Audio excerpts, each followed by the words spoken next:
Hi everyone, this is Dr. Marina Mangano going over chapter 7 of The Gift of Healing Hands. And so this chapter is called the Intention and Mental Dialogue chapter. And through my discussions and going through each section of the book, I'm actually going a little bit out of order. So I skipped the previous 2 chapters and I went right to chapter 7. And I highly recommend doing that while you're reading this book. Yes, there are tiered levels of kind of introduction to things, how I learned them, but this is not a book which is meant to be read cover to cover. We are all on very different stages of our healing journey, our journey of understanding the mind, the body, this connection with whatever is in between. And so I think different chapters will speak to you at separate times.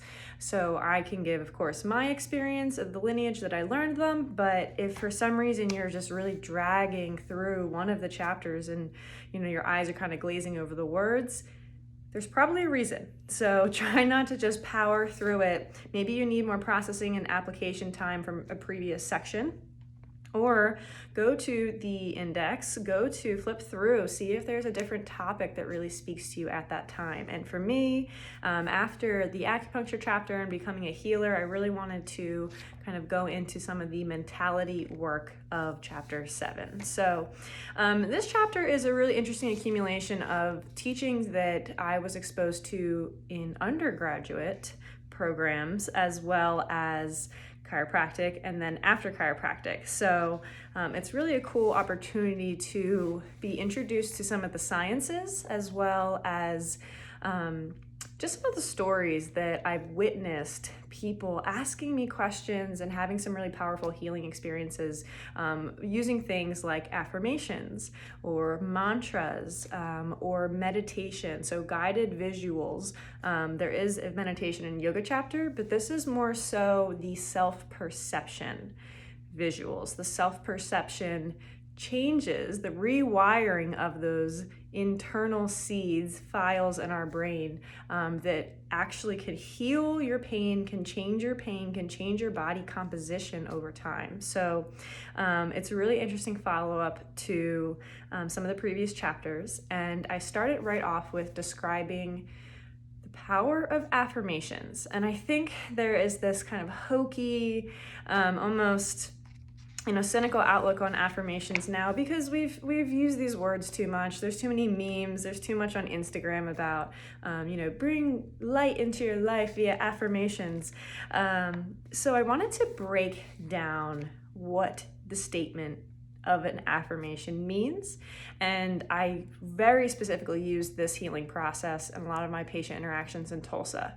I don't use them so much anymore, but it was such a wondrous process to ask patients to help me to develop a system that they helped me to develop. So let's say, for instance, if I had to help someone get past being afraid to speak up to a husband or afraid to speak up to a boss per se, maybe an affirmation that would come to mind is, I am confident. And so I would take the patient through a visual of what their body looks like to them right now. So I'd have them close their eyes, describe the facial features, describe the size of your stature, describe how your shoulders are rolling, or do they seem small, scared? And I would have them build their whole image of their self and verbalize it to me. And this is a really wonderful process because it shows us what our physical reality and how different that can be from our emotional or our perceived reality. And so the definition of reality and all those experiences that develop that are going to be so different for every person and at different days of their life. And so I really dive into where realities come from, how your brain is designed to file them, to store perceived notions, memories that are little red flags, so that if you see that again, your brain throws out a shortcut red flag of, oh, no. If you've experienced this, that means these next files are going to happen and they were bad. So let's shortcut and go a different way. So all these conversations, of course, I'm not always having with a patient the first day, but as we get to know each other and, I'm working on them, these things just slip out and they come out at the right time for them. So back to that guided visual, it's so interesting how I would have described the person on my table, the person I'm talking with, that may look beautiful, radiant, glowing, but as they're talking about how they notice their stature, it's ugly, it's deprived, it's sad, it's lost. And these images, I would describe them as almost a set of eyeglasses. If you have a perception on, if you have I am ugly or I am worthless perception glasses on, everything you see throughout the day is looking for little reinforcing experiences to validate that story and to perpetuate the chemical reaction and the emotions that come when you witness, see, I am worthless, or see, yes, I am ugly. And so step one is noticing, yes, those glasses are on. That's not real life. And then we have to kind of talk about where this came from, or, in my office, because I'm not a therapist, I always pull these conversations back to the body. And so something I really would hope to see in the future is a therapist having the conversation, describing these body languages, these sensations of when you are scared or hopeless, what part of your body hurts, what pain comes out. And so while they would definitely have the diagnostic conversation to understand certain mentality disorders that are coming up, I have the beautiful scope of practice. I am fortunate enough to be the person to fix the physical and the structural, mechanical, and potentially some chemical issues. So these guided meditations, I'm not diagnosing mental illness, but I am just bringing awareness to how what you perceive in your mind can be limiting your healing progress and can be really contributing to a lot of your pain. So of course we get to the source. I'm working on someone through their interactions, but then I could say, okay, hey, can you say I am beautiful? Let's get back to our affirmations. Can you please say I am beautiful? And they'll just repeat after me, and I am beautiful. It's just like surface level. There's no truth behind it. They don't believe it. They may even actually choke or have a hard time getting out a word that they just disagree with so vehemently.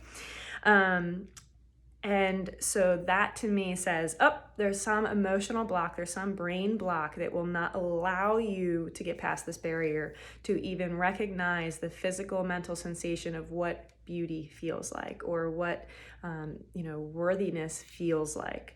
And so until you can resonate with that emotion, until you can vibrate with the emotion, the positive emotion, your body's not ready to step forward into healing. So affirmations, this I am blank statement, is so powerful if it's truth.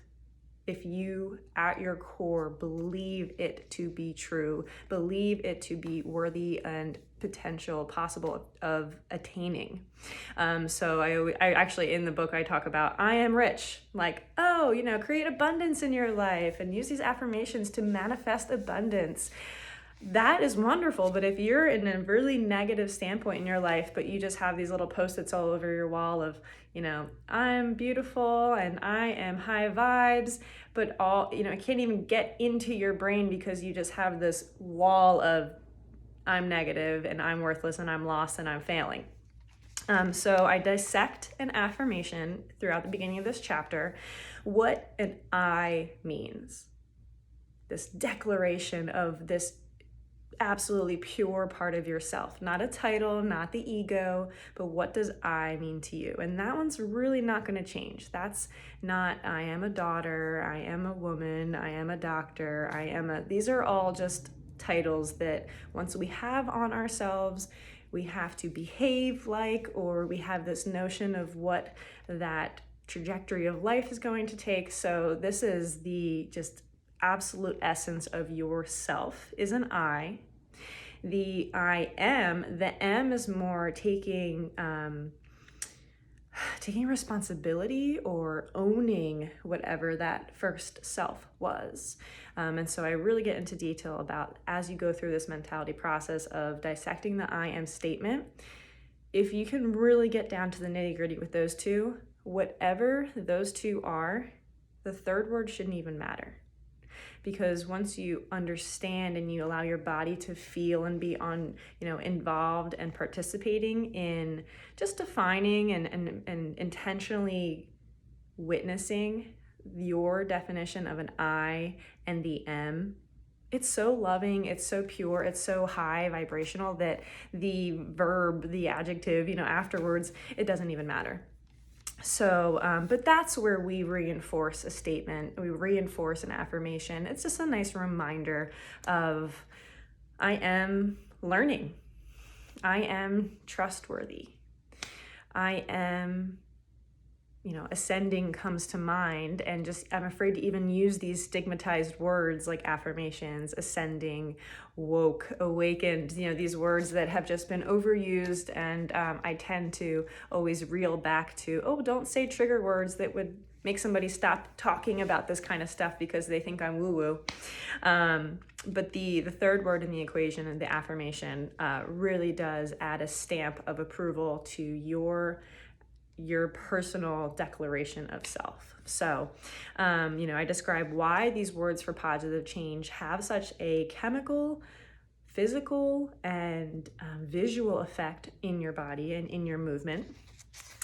And then we go through, I really go backwards then after understanding, like, okay, if you can get this equation down, but you don't know where you're stuck, let's talk about fear. Let's talk about how I combat fear in my office, and things like making a timeline, understanding the false perception of repercussions of events. So the past is stored in our mind as experiences.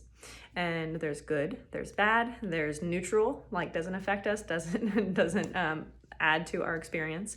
And so your body can really only anticipate the future based off what it has previously experienced or witnessed someone else experiencing. And so I really also love explaining mirror neurons and this intention understanding, all these neurological systems that are happening in our brain, just absolutely simultaneously to breathing, walking, chewing, reading. All these things are going on. We don't even know it because it's so far under the surface, and it's lightning speed happening within our nervous system.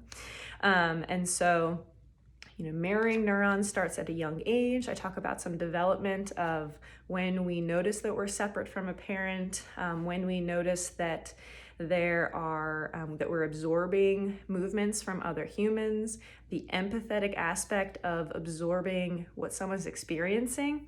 So maybe you can't relate to someone who's been through a trauma, but as a primitive human brain, when you're watching a really harsh movie or a violent video game, your brain, there's some part of your brain that's wondering what that would do to you, how that would feel, how you would have to respond in that instant. And it's putting up little markers for, okay, well, that person did this before their fatal car accident. So when I see that next time, I'm going to throw up a little red flag.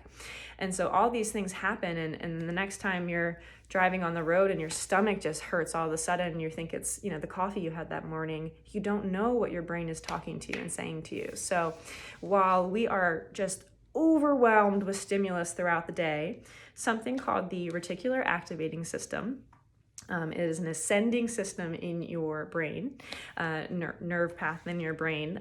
We describe the gating and the prioritizing aspect of the system and how it works to filter out priority information and just the white noise information of our day. So I use the example, and I describe this to patients too. It's like when you're on a bus, a school bus, and back in the day when we rode school buses, there's maybe you have earphones on, or there's just a lot of noise. You're reading a book, you're, doing homework or something like that, and you kind of cancel out the environment around you. You don't hear the silly conversations. You're just in your own little zone. But then out of nowhere, you hear your name because the bus driver called your name and you pop up. It's like that piece of information your brain knew was relevant and important enough to let past all the white noise, come through the gate, and then to create an action of response. So the reticular activating system is really interesting. And I was actually exposed to this concept. I had to go do my own research on it, but the word synchronicity that a lot of people in the spiritual realm and yoga and just kind of this new age population, we like to call things synchronicities, that the perfect thing happened at the right time to get you to blank. And so they believe that the reticular activating system, once introduced to a word, the definition of a word, an object, a book per se, it's going to bring information to the forefront of your mind so that you may start seeing it a little bit more. You may see a cover of a book on Instagram, you walk in a store, and of all the books, like this one stands out to you because you've seen it before. So when something has meaning to you, or something, is trying to tell you that it should have meaning to you, they believe the reticular activating system has a really huge portion to play in bringing that to your awareness and getting through all the white noise so your conscious, your surface ego level can receive the message from your deep brain. I talk a little bit about PTSD and how the neurology of that system could be skewed.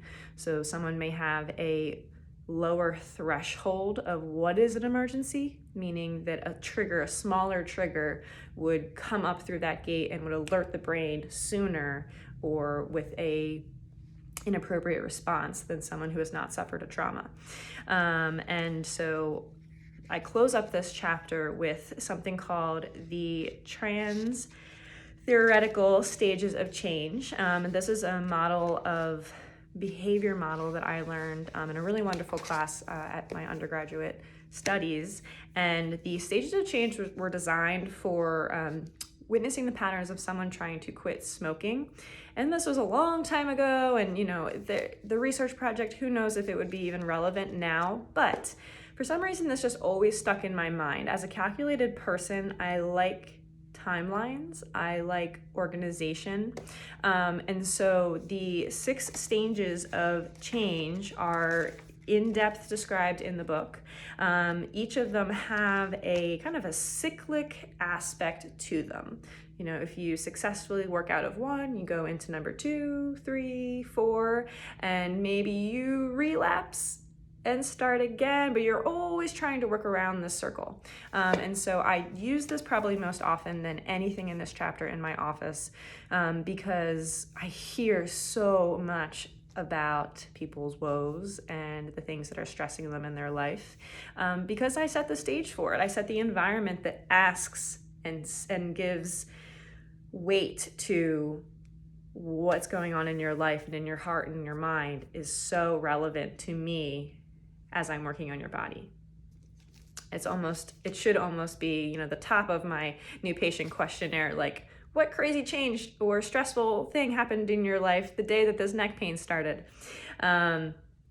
But I use this to kind of reel people back in. 1, I'm on a time constraint when I'm seeing them each day. And 2, we can get really lost and over emotional in our pain and our stories. So I try to pull people back to an applicable and a logical sequence that helps them kind of refile, recalculate, and remove the hypercharged response to some of the steps that they need to take to tackle some of these fears, to delegate some of the issues in their life, to express where they need help, why they need help. So these stages of change have been really helpful to explain to patients, let them know that they're not alone, they're not crazy, and then give them hope that if you even know that this is a change you need to make, there's a reason for it.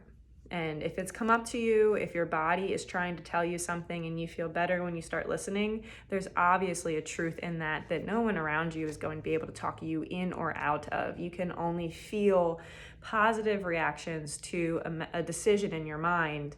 And that's going to take you really far in healing your pain and healing some things in your life with like relationships or decisions.